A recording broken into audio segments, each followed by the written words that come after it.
So in Lesson 12, we finally get to learn something we can do with factoring. I'm going to solve some quadratic equations by factoring.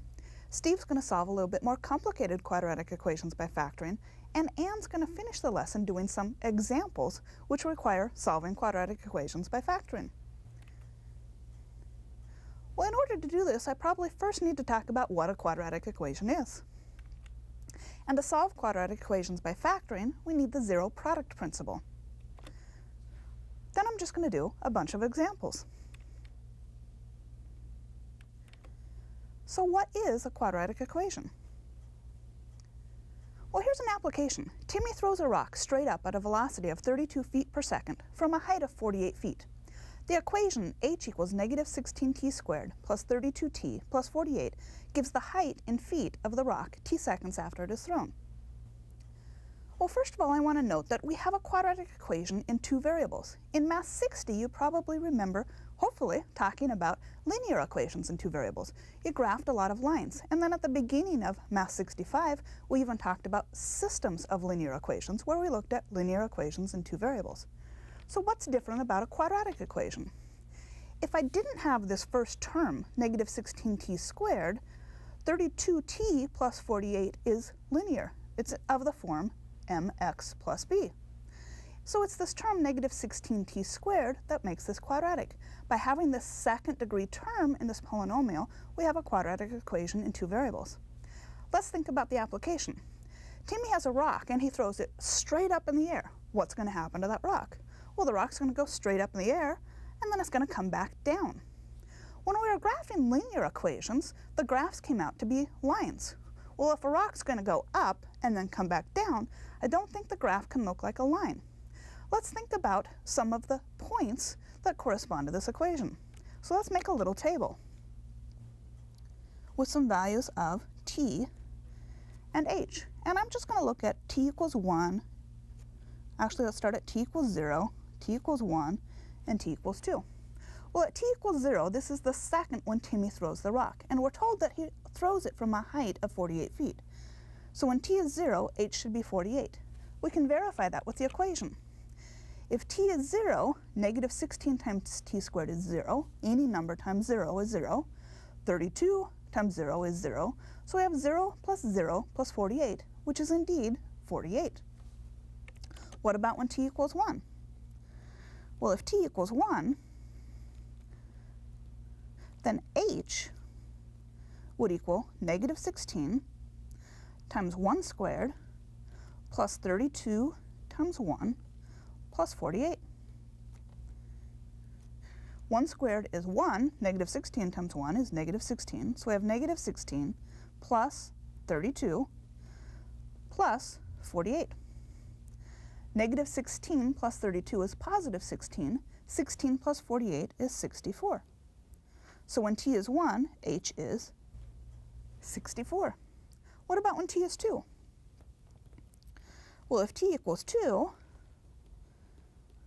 then h will be negative 16 times 2 squared plus 32 times 2 plus 48. 2 squared is 4. Negative 16 times 4 is negative 64. Plus 32 times 2 is 64 plus 48. Negative 64 plus 64 is 0. 0 plus 48 is 48. So when t is 2, h is 48. And as we expected, the height of the rock goes up and starts coming back down. Let's look at a quick sketch of the graph. So I've had the computer sketch this for us. Notice here's the 3 points that we found. 0, 48, 1, 64, and 2, 48. And you can see right away that this is not the graph of a line. In later lessons, we'll talk about how we graph quadratic equations in two variables. Right now, I just wanted to point out that when we do graph them, we're not going to be getting graphs of lines. Let's talk about a quadratic equation in one variable. A quadratic equation in one variable is an equation that can be written in the form ax squared plus bx plus c equals 0, where a, b, and c are real numbers and a does not equal 0. Notice we've got to put on this condition that a doesn't equal 0, or we lose the first term and be back to a linear equation. In terms of our application, If we think about our rock problem, if we let the height equal 0, so if we let h equal 0, then we're back to a quadratic equation in one variable.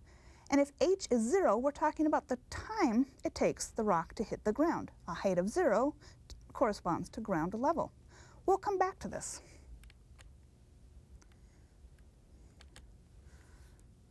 Next, I want to talk about the zero product principle. The first part of the zero product principle says if a times b equals 0. Obviously, there's more to this. I haven't written a complete sentence, but I want you to think about what happens if a times b equals 0. What has to be true about a and b if a times b equals 0? Well, if we're going to multiply two expressions together and get 0, one of those expressions has to be 0. So either a has to equal 0 or b has to equal 0. This is called the zero product principle, and we're going to use this a lot today.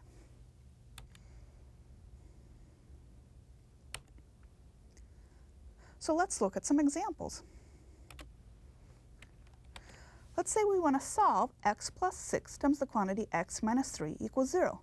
We have something in the form a times b equals 0, so we can apply the zero product principle.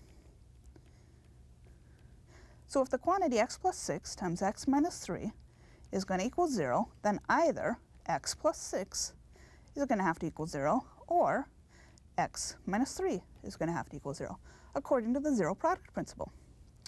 So either x is going to have to equal negative 6, or x is going to have to equal 3. Well, let's think about what we just did here. If I expanded x plus 6 times the quantity x minus 3, I would get x squared plus 3x minus 18. So we've just solved the quadratic equation x squared plus 3x minus 18 equals 0, and we got the solutions negative 6 and 3. Quadratic equations can have two solutions, unlike linear equations. Let's go ahead and check our solutions. So if x were negative 6, then x plus 6 times x minus 3, replacing x with negative 6, would be negative 6 plus 6 times negative 6 minus 3. Negative 6 plus 6 is 0, and when we multiply 0 by negative 6 minus 3, which is negative 9, we get 0. That's what we wanted. We wanted x plus 6 times the quantity x minus 3 to equal 0. What about when x equals 3? Well, if x equals 3, then the quantity x plus 6 times the quantity x minus 3 is going to be 3 plus 6 times the quantity 3 minus 3. 3 minus 3 is 0. When we multiply that by 3 plus 6, which is 9, we get 0. Again, that's what we wanted. We wanted the quantity x plus 6 times x minus 3 to equal 0. So it looks like our solutions check. So we can go ahead and write down our solutions. The solutions are negative 6 and 3. Now let's solve 2x plus 3 times the quantity x minus 5 equals 0. Again, this has the form a times b equals 0, so we can apply the zero product principle. So either 2x plus 3 is going to have to equal 0, or x minus 5 is going to have to equal 0. If I subtract 3 from both sides of that first equation, I get 2x equals negative 3. If I divide both sides of that first equation by 2, I see that x equals negative 3/2. And adding 5 to both sides of the second equation gives x equals 5. Of course, I want to check these solutions. I think I'm going to check 5 in my head, because I notice if I substitute 5 for x in this second factor, 5 minus 5 is 0. So it doesn't matter what the first factor ends up being, that number times 0 is going to equal 0. Negative 3/2 I think is a little bit trickier to check, so I'm going to write that check out. So if x equals negative 3/2, then 2x plus 3 times x minus 5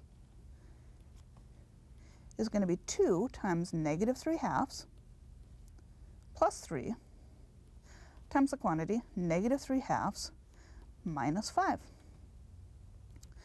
2 times negative 3/2 is negative 3. So I have negative 3 plus 3 times negative 3 halves minus 5. Negative 3 plus 3 is 0, so I don't really care what the second factor simplifies to. When I multiply 0 by negative 3 halves minus 5, I'm going to get 0, which is what I wanted, so this checks. So I can go ahead and write my conclusion. The solutions are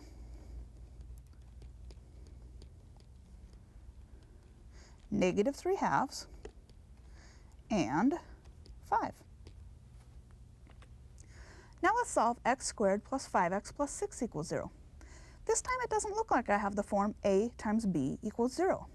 But remember, in those last examples, we really were solving a quadratic equation in one variable. What I need to do here is factor the expression on the left. So I'm starting out with x squared plus 5x plus 6 equals 0. And I want to factor x squared plus 5x plus 6. Well, can I think of integer factors of 6 that add to 5? Sure, 2 and 3. So I'll factor this as x plus 2 times the quantity x plus 3. And of course, we can check that factorization by multiplying this back out. Now, the zero product principle tells me that either x plus 2 has to equal 0 or x plus 3 has to equal 0.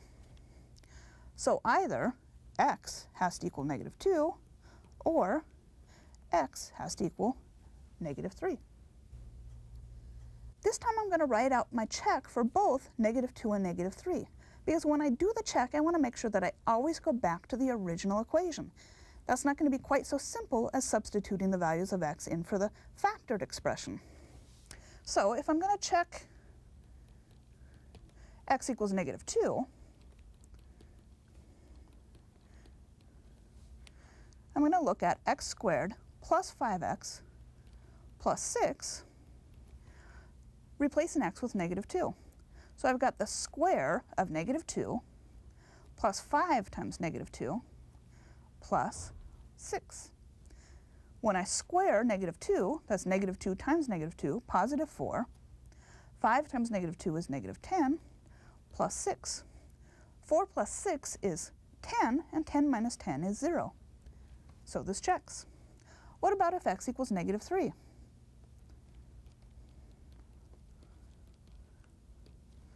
Then x squared plus 5x plus 6 would be the square of negative 3 plus 5 times negative 3 plus 6. The square of negative 3 is positive 9.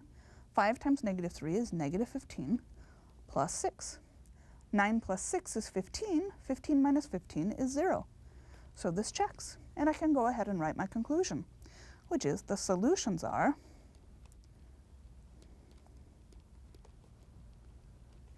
negative 3 and negative 2. Now let's solve x squared minus 7x plus 12 equals 0. Again, it looks like I need to factor before I can apply the zero product principle. I have things being added and subtracted here, not multiplied.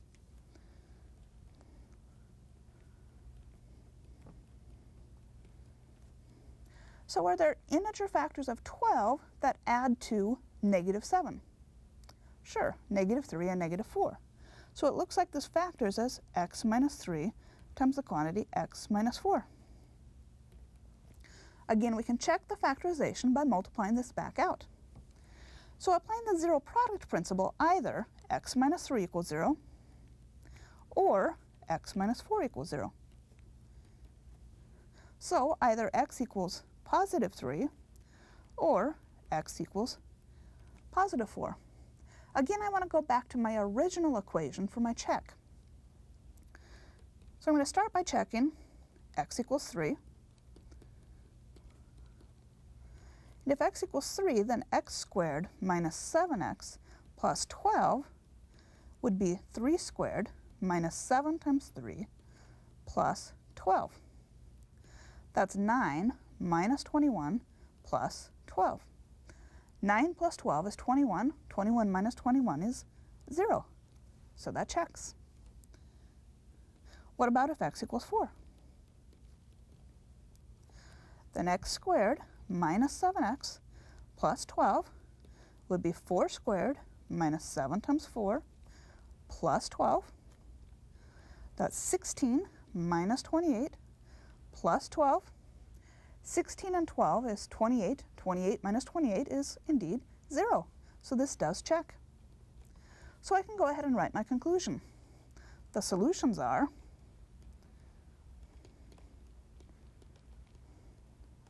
3 and 4.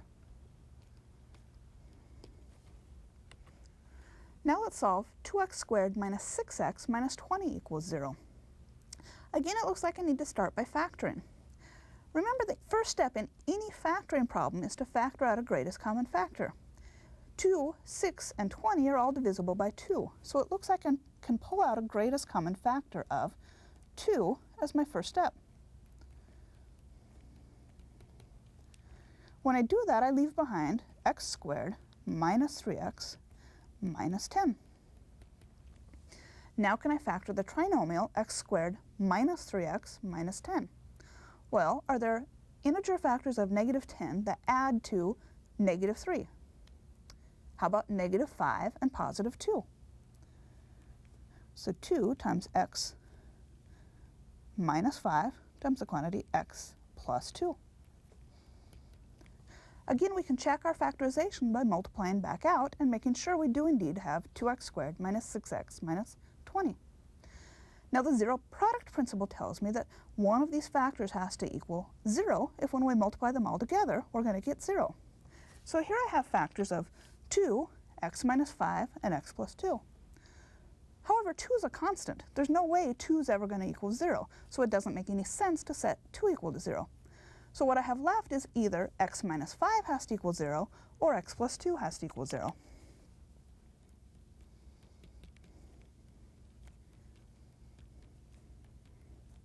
So either x is going to equal 5 or x is going to equal negative 2. For my check, I want to make sure that I go back to the original problem. I had 2 different steps in my factorization, and I definitely could have made mistakes there. So first let's check x equals 5. If x equals 5, then 2x squared minus 6x minus 20 would be 2 times 5 squared minus 6 times 5 minus 20. 5 squared is 25. 2 times 25 is 50. Minus 30 minus 20. 50 minus 30 minus 20 is indeed 0, so this checks. What if x equals negative 2? Then 2x squared minus 6x minus 20 would be 2 times the square of negative 2 minus 6 times negative 2 minus 20. The square of negative 2 is 4. 2 times 4 is 8. Minus 6 times negative 2 gives us plus 12 minus 20. 8 plus 12 is 20. 20 minus 20 is 0. So this does check. And I can state my conclusion. The solutions are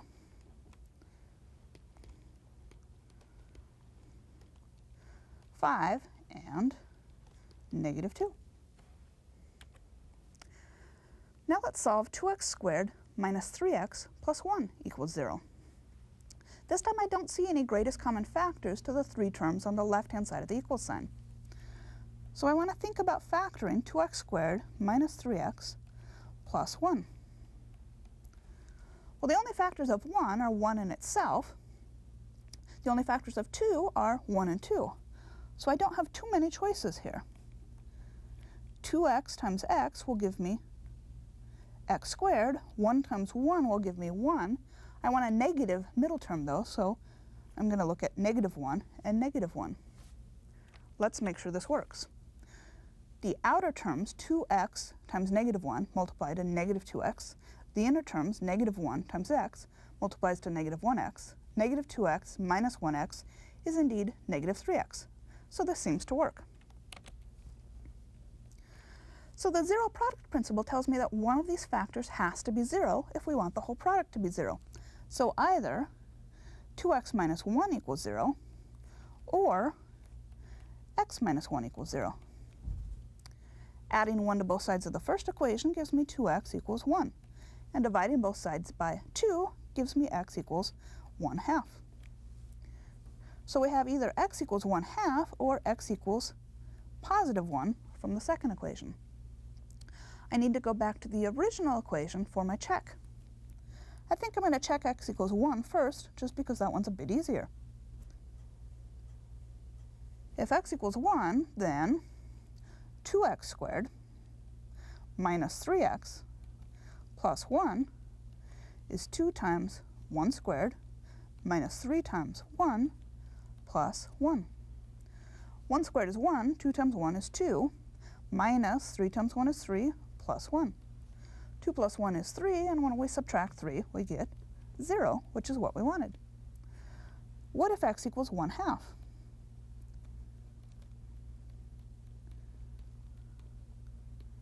Well, then 2x squared minus 3x plus 1 would equal 2 times the square of 1/2 minus 3 times 1/2 plus 1.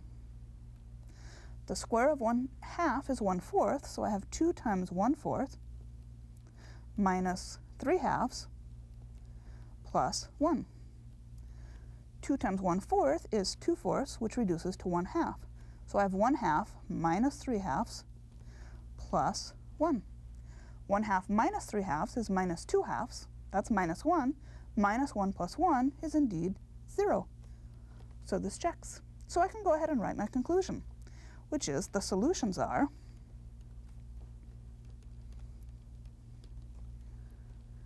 (1/2) and 1.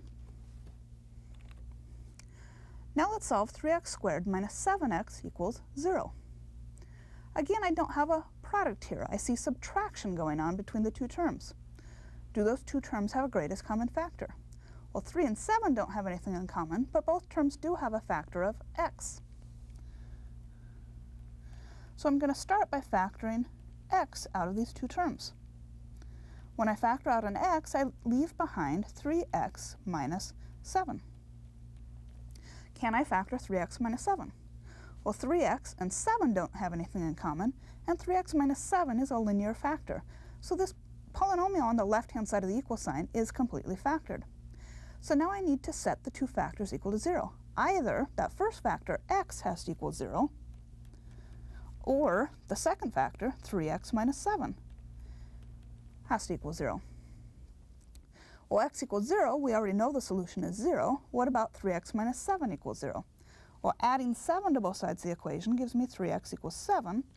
Dividing both sides of the equation by 3 gives me x equals 7/3. So either x equals 0 or x equals 7/3. One of these checks I think I can do in my head. X equals 0. If x equals 0, 3 times 0 squared is 3 times 0, that's 0. Minus 7 times 0 is 0. 0 minus 0 is 0, so that checks. I do want to write out the check for 7/3. That one's a little bit trickier.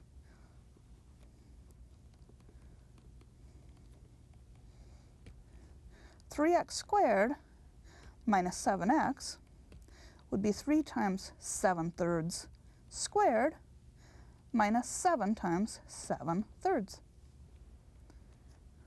7/3 squared is 49/9 minus 49/3. 3 times 49/9, well, 3 goes into 9 3 times, so this reduces to 49/3. 49/3 minus 49/3 is indeed 0, so our solution checks. So we can go ahead and write the conclusion now. The solutions are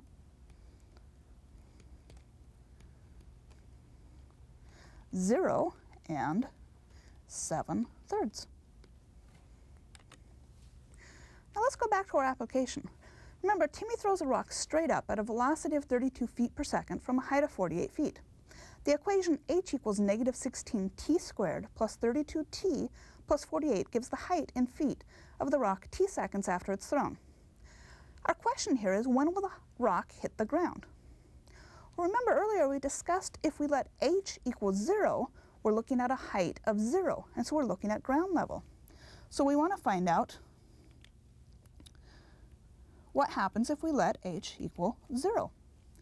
Then we would have 0 equals negative 16t squared plus 32t plus 48. Now this is the type of quadratic equation in one variable that we've been solving in the other examples. Looking at the expression on the right-hand side, I've got a trinomial. 16, 32, and 48 are all divisible by 16. So I'm going to pull out a common factor of 16. While I'm doing that, I'm going to pull out a negative 16, because when I factor what's left, I want my t squared term to have a positive coefficient. Just makes it easier for me to factor. So if I factor out negative 16, that leaves behind t squared minus 2t.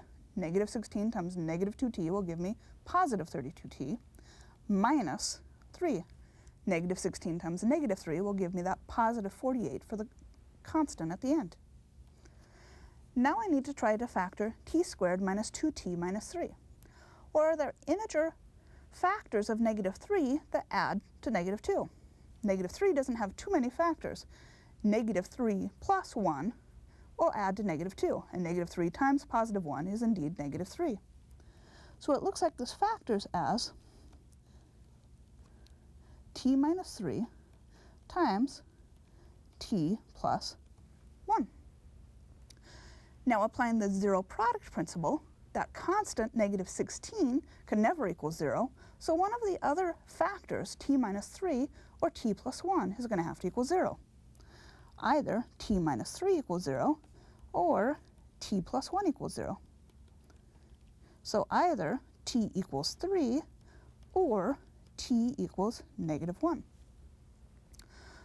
Well, let's think back to our application. What is t representing? T is the number of seconds after the rock is thrown. So we're talking about little Timmy throwing the rock at t equals 0. T equals negative 1 doesn't really make any sense in this application. So the only t value we're actually interested in is the positive value, t equals 3. Let's check that this solution really works. So if t equals positive 3, then h is going to be negative 16 times 3 squared plus 32 times 3 plus 48.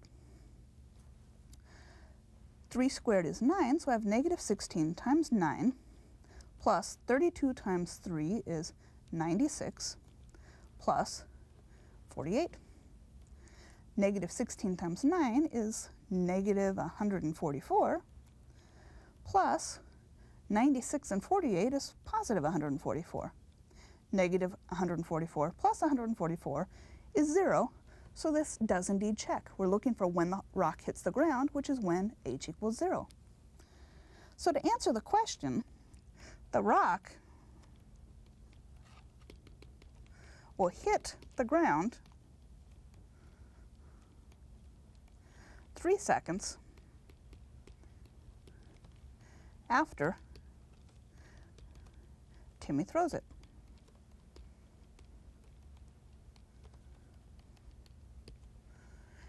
And just to be sure here, let's go back to the graph that we looked at earlier for this quadratic equation in 2 variables. Notice that the point 3, 0 is on this graph. 3 is our t-coordinate, 3 seconds. 0 is our h-coordinate, a height of 0 feet. That's what we just found. 3 seconds after Timmy threw the rock was at a height of 0 feet, or the rock hit the ground. So our solution checks with the graph as well. Now I'm going to turn this over to Steve, who's going to look at some more solving quadratic equations by factoring, but he's going to look at a little bit more complicated problems than the ones that we just went through.